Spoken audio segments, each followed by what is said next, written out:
Hello बच्चों। स्वागत है आप लोग का मेरे यूट्यूब चैनल में। और आज हम बात करने वाले हैं अपने क्लास 12th बीएसटी के लिए, जिसका हमने चैप्टर स्टार्ट किया था। यूनिट 10 है बच्चों, जो है यूनिट 10 और जो है फाइनेंशियल मार्केट। बेटा मैंने इसके लिए जो है फाइनेंशियल मार्केट दो तरह की होती हैं। एक होती है बेटा हमारी मनी मार्केट, ठीक है, और एक होती है बेटा आप लोग की कैपिटल मार्केट। मनी मार्केट के रिगार्डिंग बेटा मैंने आप लोगों के लिए एक वीडियो बना दी है, जिसका जो लिंक है मैं आप लोगों को डिस्क्रिप्शन के अंदर जो है दे दूंगा। तो आप लोग मनी मार्केट जो है पूरी डिटेल से वहां पे पढ़ सकते हो। वैसे मैं आप लोगों को बता दूं कि जो मनी मार्केट होती है वो शॉर्ट टर्म पर्पजेस के लिए यूज करी जाती है, और जो लॉन्ग टर्म कैपिटल मार्केट होती है बच्चों वो लॉन्ग टर्म पर्पज के लिए जो है यूज करी जाती है, ठीक है। जनरली कैपिटल मार्केट बेटा दो तरह की होती है। एक होती है बेटा हमारी प्राइमरी मार्केट, एक होती है हमारी सेकेंडरी मार्केट, ठीक है। अगर इसके अंदर देखा जाए तो प्राइमरी मार्केट वो मार्केट होती है जहां पे कोई भी स्पेशल प्लेस नहीं होता है। बस प्राइमरी मार्केट के अंदर क्या होता है कि जब कोई कंपनी अपने लिए कोई भी शेयर इशू करती है, पहली बार फंड को जनरेट करती है थ्रू एनी वे, जैसे कि शेयर्स हैं, डिवेंचर्स हैं, कुछ भी है, यानी कि फर्स्ट टाइम अगर कोई भी नए शेयर मार्केट में इन्वेंट होते हैं, आते हैं, तो वो प्राइमरी मार्केट होता है, जिसके लिए कोई भी फिक्स्ड प्लेस नहीं होता कि वो कहाँ से आए हैं, ठीक है। जबकि सेकेंडरी मार्केट में क्या होता है कि जो शेयर्स आपके प्राइमरी मार्केट में यूज हुए हैं, फर्स्ट टाइम इशू हुए, उन्हीं शेयर्स को सेकेंडरी मार्केट में बेचा और खरीदा जाता है। उसी मार्केट को क्या बोलते हैं? सेकेंडरी मार्केट बोलते हैं। तो बच्चों जो है आज हम इस वीडियो के अंत तक हम जो है ये कैपिटल मार्केट पूरा पढ़ेंगे। सो प्लीज आप लोग वीडियो को अंत तक देखते रहना, और आप लोग को गारंटीड पूरा पूरा कैपिटल मार्केट जो है इजी तरीके से समझ में आएगा।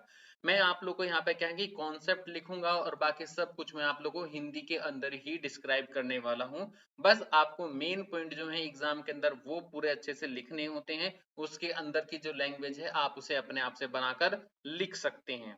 तो बेटा हम स्टार्ट करते हैं कैपिटल मार्केट। हम इसके अंदर फंक्शन है, स्पेशल है, क्या है क्या नहीं, सब पढ़ेंगे बेटा।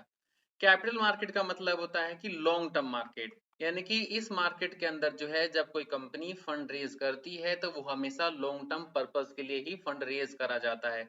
आपको बहुत अच्छे से पता है कि जो इसके इंस्ट्रूमेंट होते हैं, यानी कि जो फाइनेंशियल एसेट्स होती हैं, वो उसका नाम क्या क्या होता है, मैं आपको बता दूं कि जैसे कि शेयर्स होता है, बॉन्ड होते हैं, डिबेंचर्स होते हैं, ठीक है बच्चों। तो कुछ इस तरह के जो आइटम्स होते हैं ये शेयर्स जो है कैपिटल मार्केट में इशू करे जाते हैं। फर्स्ट टाइम इशू करे जाएंगे तो उसे प्राइमरी बोलेंगे, उन्हीं शेयर्स को सेकेंडरी जो है दोबारा बेचे खरीदे जाते हैं तो सेकेंडरी मार्केट बोलते हैं। तो बच्चों अब हम सेकेंडरी मार्केट की जो उसके कैपिटल मार्केट के कुछ फंक्शन है वो पढ़ लेते हैं। बस आप लोग को जो है कोई भी चीज है वो ध्यान से देखनी है।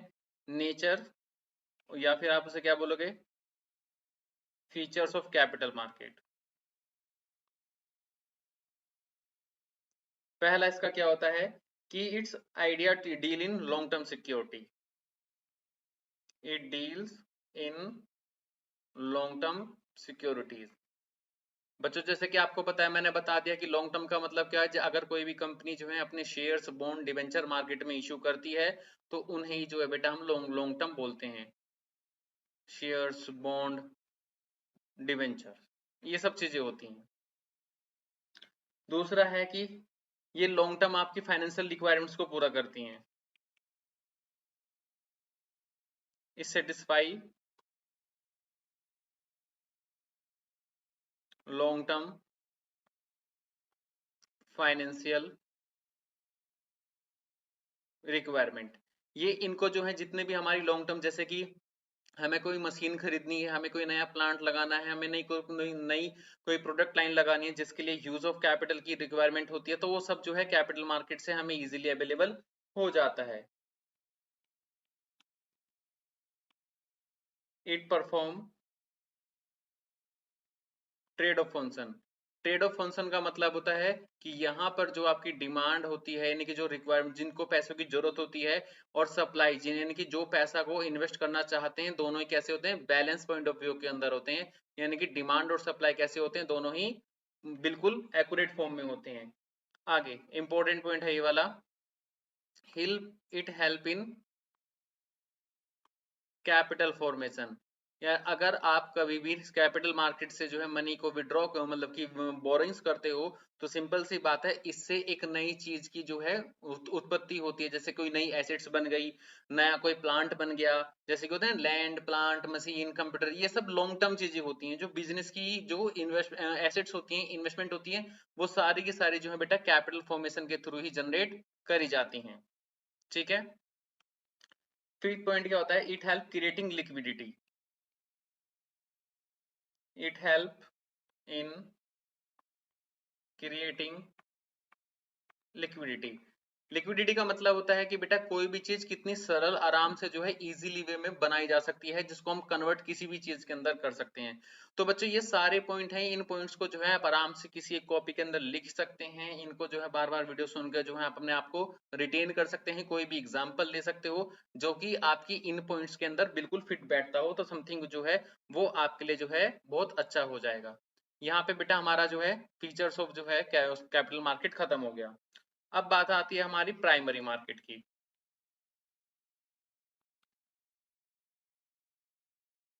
मैंने बताया बच्चों प्राइमरी मार्केट कैसी होती है, कि वो मार्केट जहां पे किसी भी शेयर्स को फर्स्ट टाइम मार्केट में इशू किया जाता है, डिबेंचर्स को इशू किया जाता है, बॉन्ड्स को इशू किया जाता है, वो जो सारी की सारी होती है वो आपकी प्राइमरी मार्केट होती है। प्राइमरी मार्केट के अंदर कुछ फीचर्स हैं, स्पेशलिस्ट हैं, वो जरा हम पढ़ के देखते हैं।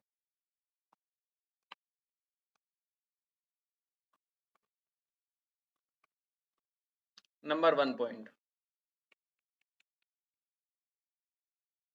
It relate with only new issues. New issues का मतलब है पहली बार अगर कोई भी हम शेयर मार्केट में इशू करते हैं। आगे बेटा, it has no particular place. इसका कोई भी स्पेशल प्लेस नहीं होता है। ठीक है। अब हम लोग जो है प्राइमरी मार्केट के अंदर डिफरेंट डिफरेंट काइंड से मार्केट में शेयर इशू कर सकते हैं, तो वो मैं आपको जरा लिख के बता दूं कैसे होते हैं।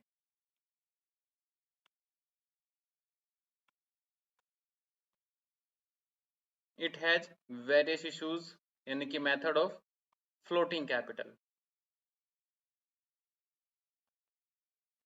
आपने पहला वर्ड बेटा पब्लिक इशू सुना होगा। पब्लिक इशू का मतलब होता है कि जब भी कोई कंपनी पहली बार अपने शेयर्स मार्केट में इशू करती है, यानी कि कोई भी पब्लिक कंपनी होती है सीधा मार्केट में जाती है, मार्केट में शेयर इशू करती है, अपना प्रोस्पेक्टस इशू करती है। उस प्रोस्पेक्टस के अंदर क्या होता है, डिटेल होती है कि हमारी कंपनी की नेटवर्थ कितनी है, हमारा ऑब्जेक्टिव क्या है, हम क्यों शेयर्स इशू करना चाहते हैं, बाद में क्या होगा, यानी कि हर चीज, यानी कि प्रोस्पेक्टस से हम जो इशू करते हैं शेयर्स को, उसको बोलते हैं बेटा पब्लिक इशू। दूसरा होता है बेटा हमारा offer for sale. Offer for sale का मतलब होता है कि हम किसी मतलब कि कुछ अगर हम मार्केट में शेयर इशू करते हैं, पहली बार शेयर इशू करते हैं, जिन्हें हम स्पेशल प्राइस के ऊपर इशू करना चाहते हैं, और अगर आप लोग खरीदना चाहते हो तो कंपनी उसके लिए पहले एडवर्टाइज करेगी, उसे बोलते हैं बेटा हम offer for sale. Private placement, बेटा प्राइवेट प्लेसमेंट का मतलब होता है कोई भी अगर प्राइवेट कंपनियां होती हैं, कोई भी प्राइवेट कंपनी, वो केवल अपने मेंबर्स या ऑलरेडी एग्जिस्टिंग शेयर होल्डर को ही प्राइवेट, ये ध्यान रखना, ये प्राइवेट प्लेसमेंट कभी भी पब्लिक के बीच में नहीं होता है, हमेशा प्राइवेट मेंबर्स के बीच में ही होता है। कि अगर कोई प्राइवेट कंपनी है पहली बार या सेकंड टाइम पे नए शेयर इशू करती है, तो हमेशा ये अपने प्राइवेट मेंबर्स के बीच में ही करती है, किसी बाहर वाले पर्सन के बीच में नहीं इशू करती। बेटा सबसे इंपॉर्टेंट टॉपिक है यहाँ पे राइट इशू क्या होता है। राइट इशू का मतलब होता है कि एक ऑलरेडी कंपनी है जो ऑलरेडी मार्केट में शेयर पहले से ही इशू कर चुकी है, अब उस कंपनी ने अपने कुछ राइट्स इशू करें कि भाई हमने आपसे एक वादा किया कि अगर अब कोई भी कंपनी है, मतलब कि हमारी कंपनी फ्यूचर में कोई भी नए शेयर इशू करती है, तो वो शेयर सबसे पहले खरीदने का आपके पास अधिकार होगा, उसे बोलते हैं बेटा हम लोग राइट इशू। ठीक है। और पांचवा है बेटा EIPO। EIPO, ई फॉर क्या होता है, electronic, I for initial public offer, यानी कि अब क्या हो चुका है, जो आज की डेट में करंट जो सिचुएशन है, उसमें हमेशा EIPO ही होता है कि अगर कोई भी कंपनी पैसा जो है विड्रॉ मतलब कि बोरोइंग्स करती है, तो वो इंटरनेट थ्रू यानी कि स्टॉक एक्सचेंज के थ्रू ही करती है। तो ये आज की डेट में नई टेक्नोलॉजी आ चुकी है। ठीक है बच्चों, ई आईपीओ का मतलब है कि अगर इंटरनेट के थ्रू आप अपने मार्केट में शेयर इशू करना चाहते हो तो उससे बोलते हैं हम लोग ई आईपीओ। ठीक है, अब पढ़ते हैं बेटा हम लोग सेकेंडरी मार्केट के बारे में।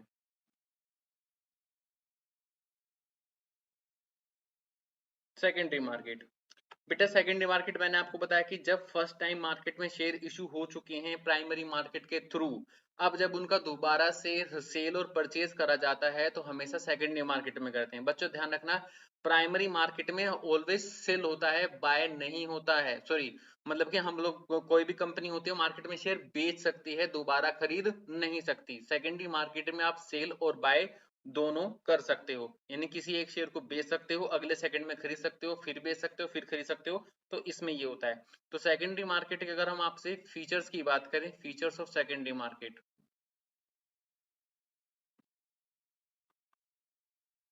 तो इसके अंदर पहला क्या होता है, it's create liquidity.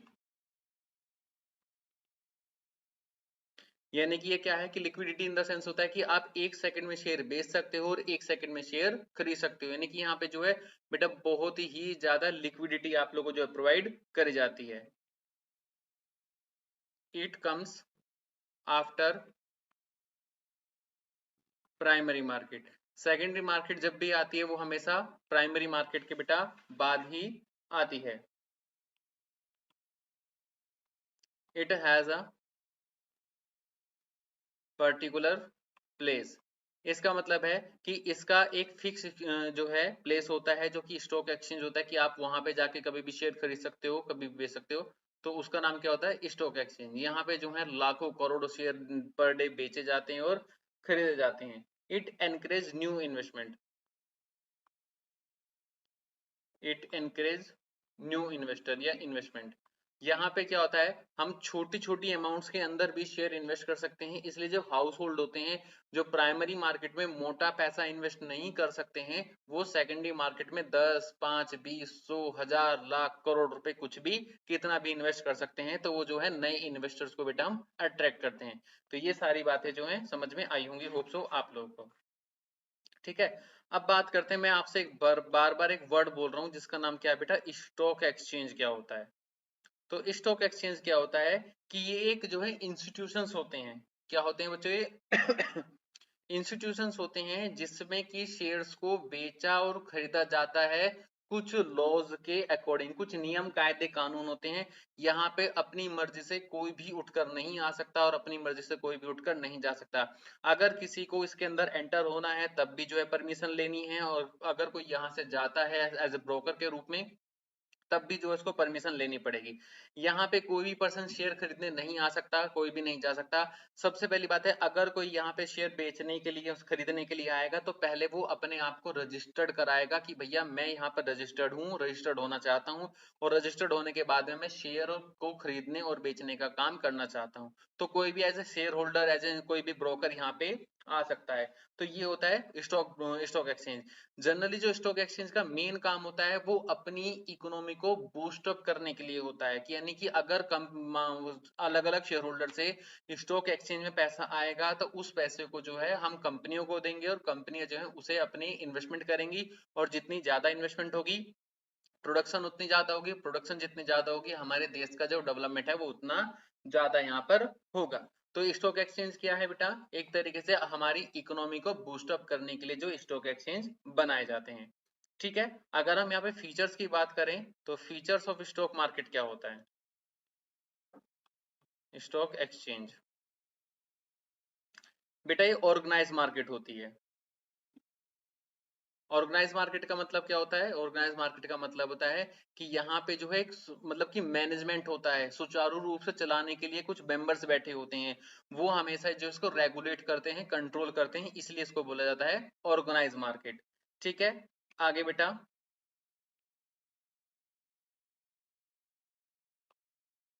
Dealing in securities issued by various concern. यहाँ पे जो हम शेयर्स को बेचा खरीदा जाता है वो अलग अलग पर्पस के लिए करा जाता है। यानी कि यहाँ पे केवल वही जो इंस्टीट्यूशंस हैं वो शेयर बेच सकते हैं, खरीद सकते हैं जो हमारे पास में रजिस्टर्ड होता है। और इनका जो पर्पस होता है सभी का अलग अलग डिफाइन हो सकता है। एक चीज का यहाँ पे स्पेशल ध्यान रखने वाली बात है, जैसे स्टॉक एक्सचेंज है तो यहाँ पे बहुत सारी फ्रॉड भी वाली बातें भी आ जाती हैं, इसलिए बोला जाता है कि dealing only through the registered यानी कि एथोराइज मेंबर। एथोराइज मेंबर, अगर आप कभी भी शेयर बेचते हो या खरीदते हो तो हमेशा किसके साथ में होगा? एथोराइज मेंबर के साथ में ही होगा। और सबसे इंपॉर्टेंट बात जो कि बेटा मैंने आपको बताई थी, यहाँ पे नेसेसरी होता है, necessary to obey the rules. यहाँ पे आप लोग को जो है रूल्स को फॉलो करना बहुत ही ज्यादा इंपॉर्टेंट होता है बच्चों, ठीक है। यहाँ तक बात हो गई। अब हम पढ़ते हैं function of share market.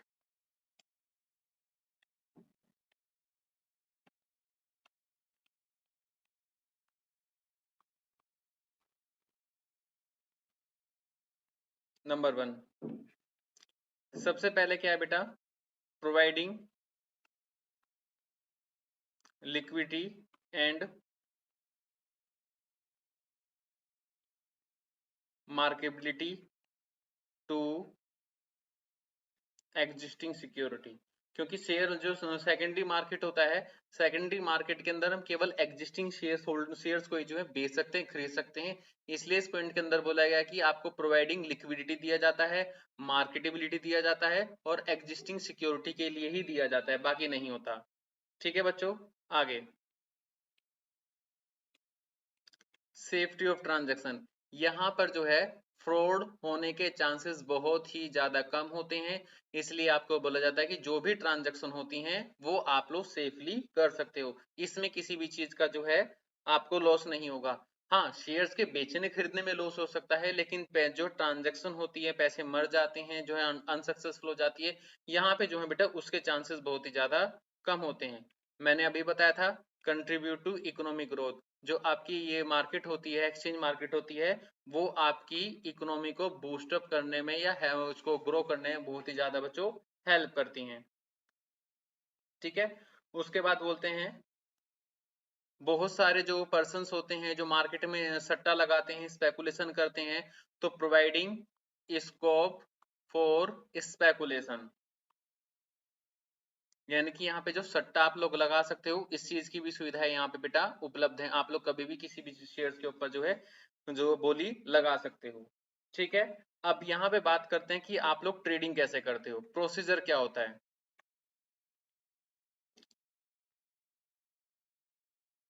Trading procedure on a stock exchange. Number 1, सबसे पहले क्या करना होता है बच्चों, आपको कोई भी जो सेलेक्ट करना होता है, सिलेक्शन ऑफ ब्रोकर। आप किस ब्रोकर के थ्रू जो है मार्केट में शेयर बेचना खरीदना चाहते हो, तो उसके अंदर आप लोग का जीरोधा भी आता है, उसके बाद में आपका ग्रो ऐप भी आता है। ऐसे बहुत सारे अलग अलग ब्रोकर हैं जो कि सेबी के पास में रजिस्टर्ड होते हैं। सेबी आपने सब सुना होगा, सीबी यानी कि security exchange board of India. तो ये यहाँ पे जो है सारे के सारे रजिस्टर्ड होते हैं, आपको पहले सेलेक्ट करना होता है। उसके बाद में अगर आपने अपना ब्रोकर को सिलेक्ट कर लिया है तो आप क्या करोगे, अब यहाँ पे opening a demat account. Demat account वैसे ही एक अकाउंट होता है जैसे आप अपना सेविंग अकाउंट बैंक अकाउंट में खुलवाते हो, सेम इसी तरीके से आपको डीमेट अकाउंट भी ओपन होता है। सेविंग अकाउंट के अंदर क्या होता है, आप लोग अपने पैसों को डिपॉजिट कर सकते हो, जमा कर सकते हो, निकाल सकते हो, सेम एज इट इज। जो डीमेट अकाउंट होता है आप अपने शेयर्स को उसमें जमा कर सकते हो, निकाल सकते हो, कभी होल्ड कर सकते हो। Demat account just like as shares के लिए होता है और सेविंग अकाउंट पैसों के लिए होता है, ठीक है। डिपॉजिट अकाउंट खुलवाने के लिए जो है डिपॉजिटरी होना बहुत जरूरी है बेटा। दो तरह की इंडिया के अंदर जो है दो तरह की डिपॉजिटरी होती है, एनएसडीएल और एक सीडीएसएल। एन फॉर क्या होता है, नेशनल सिक्योरिटी डिपॉजिट लिमिटेड, और एन का मतलब नेशनल होता है और सी का मतलब क्या होता है बच्चों, सेंट्रल होता है, central depository service limited. NSDL या सीडीएसएल ये इंपॉर्टेंट वर्ड्स हैं, इसको आप ध्यान में रखना। यहाँ पे जो है आप अपना शेयर्स को बेचना खरीदने के लिए जमा कर सकते हो, ठीक है। जब आपका बच्चों अकाउंट खुल जाएगा तो अब आप क्या करोगे, प्लेसिंग एन ऑर्डर। अब अपना शेयर्स को मतलब कि जो भी आप शेयर को बेचना चाहते हो तो बेचने के लिए बोली लगाओगे, खरीदना चाहते हो तो खरीदने के लिए बोली लगाओगे, तो उसको बोलते हैं प्लेसिंग एन ऑर्डर। जैसे ही आपने ऑर्डर प्लेस कर दिया है वैसे ही जो है आपका एग्जीक्यूटिंग द ऑर्डर हो जाएगा। आपका ऑर्डर मतलब कि डन हो जाएगा। यहाँ पे अब अगर आपने बेचना चाहा है तो शेयर बिक जाएगा, खरीदना चाहे तो आपका खरीदा जाएगा, तो उसको बोलते हैं एग्जीक्यूटिंग द ऑर्डर। उसके बाद जैसे एग्जीक्यूट हो जाता है, यहाँ पे आप लोग के बच्चों आता है सेटलमेंट। तो सेटलमेंट जो होता है वो T+2 होता है। T4 क्या होता है कि जो ट्रांजेक्शन डे होता है, transaction debt plus 2 another days.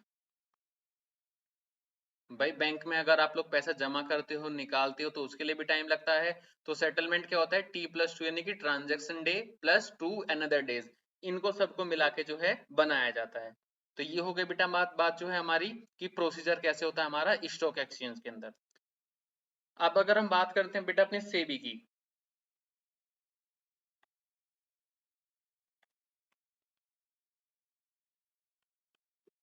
Securities and exchange board of India, इसको शॉर्ट में क्या बोलते हैं, SEBI, security exchange board of India. बेटा जो सेबी है, यही जो जितने भी ब्रोकर होते हैं, शेयर्स होते हैं, खरीदना बेचना, नियम कायदे कानून जो भी चलता है, वो सब कौन बनाता है इंडिया के अंदर, सेबी। सेबी क्या है, गवर्नमेंट की संस्था है जो कि वो रेगुलेट करती है, कंट्रोल करती है, ऑपरेट करती है जितना भी मार्केट में फाइनेंशियल काम होता है, शेयर्स का बेचना खरीदना, प्राइस लगाना, जो भी है वो सारा का सारा बेटा हमारा सेबी ही करता है। ठीक है, तो सबसे पहले पढ़ते हैं बेटा हम ऑब्जेक्टिव क्या होते हैं सेबी के। ऑब्जेक्टिव ऑफ सेविंग, सेबी सबसे पहले क्या बेटा रेगुलेशन बनाता है,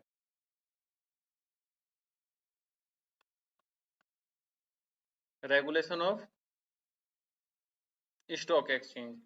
उसके बाद क्या करता है बेटा, प्रोटेक्ट करता है, protection to the investor rights. जो भी आप जो पर्सन हाउस होल्ड पैसा लगाता है तो जो उसके कुछ राइट्स होते हैं यहाँ पे उसको प्रोटेक्ट भी करके चलता है। और ये चेक करता है कि कोई भी चेकिंग इनसाइड तो नहीं हो रही है, checking the insider trading. Insider का मतलब होता है कि कोई कंपनी है मार्केट में शेयर इशू कर चुकी है, अब कब बोनस शेयर इशू करने, कब प्राइस बढ़ना है, कब घटना है, तो ये सभी जो बातें हैं कंपनी के इंटरनल मैनेजमेंट को पता होती है।